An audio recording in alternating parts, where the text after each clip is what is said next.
Hello, traders. FX Pip Collector here. Today is Friday, November 7th, and this is my analysis for the US dollar Swiss, and we're on the daily time frame to start with. So the US dollar Swiss, I mean, we definitely did turn pretty hard at the 100% Fibonacci. It is a lower high. Now, one thing to keep in mind is if this is like a running pattern, then a lower high definitely could be the turn, and it could possibly keep on going from here. I still think there's a good possibility this is like a one, two, three, four, and we're going to go up again for a wave five, probably to take out these highs right here.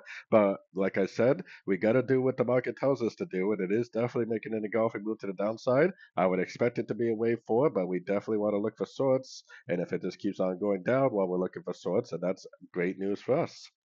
So going down to the 1 hour time frame, we do have a break of structure, which is why I would probably start looking for sorts.